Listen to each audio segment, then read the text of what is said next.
मलाई पनि लासी गरोस् लाज अब यो भएर सक्छ जाम न। नमस्कार, यो घरमा को हुनुहुन्छ?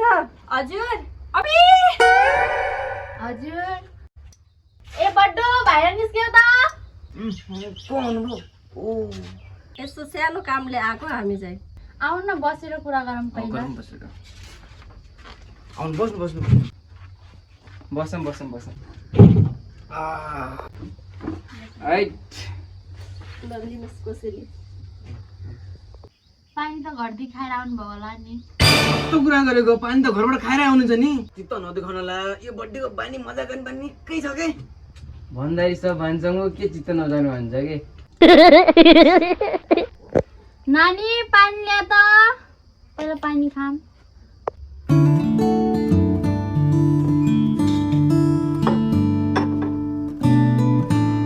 कति राम्रो छोरी हो तपाईँको।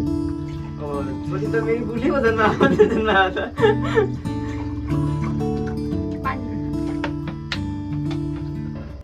हामी सानो कामले आएको।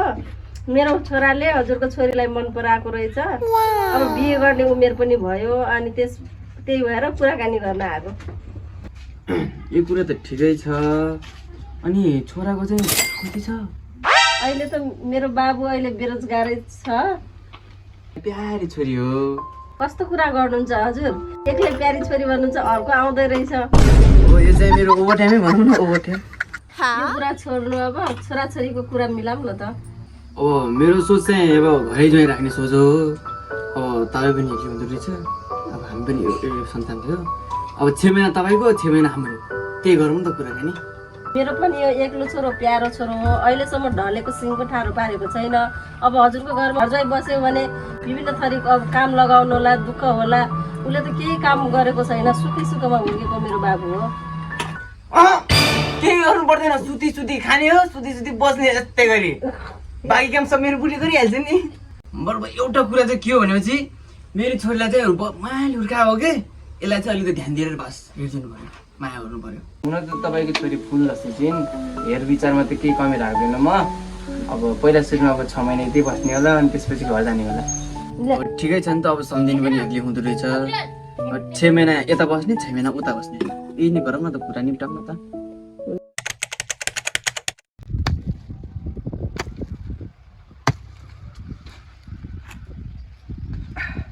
तेरा बाले त भन्थ्यो सुताइ सुताइ बसाउँछु भन्थ्यो, यही बसायो।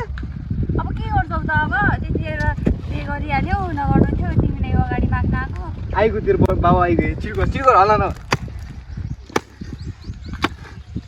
अब तेरो हल्ला न, आइसक्यो आइसक्यो। ओहो जय, यो त अलि धेरै बिस्तारी भएन र काम। यो के गर्ने ससुर बा, अलि आदत दुखिरहेको छ क्या आज, त्यही भएर होला। त्यस्तो हुन्न त्यस्तो हुन्न, अलिक दमका लाएर खन्नुपर्छ, दमका लाएर। खै हेरौँ न त, त्यो हेरौँ सेरौँ हुन्न, अलिक दमका लाएर। गरी त राखन कति किचकिच गरेको। यो केरा किचकिच भन्दैन यसलाई, यो काम गरेपछि कसले दिन्छ खाना, त्यसै आउँछ। छोरी अहिले धेरै गर्मी भइरहेको छ तिमीलाई त। अब जान पाइन्छ क्या? ज्वाइँ तपाईँ चाहिँ अझै 2 घन्टा गर्नुहुन्छ नि, अलिक आश छ। ल अब जानु त, जानु।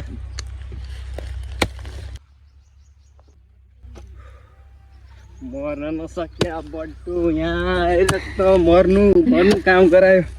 बरु घरमै बस्यो भने त्यो यो उसको छोरीलाई बिहा गर्नु, पक्रासँग बिहा गर्यो भने त्यो अरू मरिजान्छ।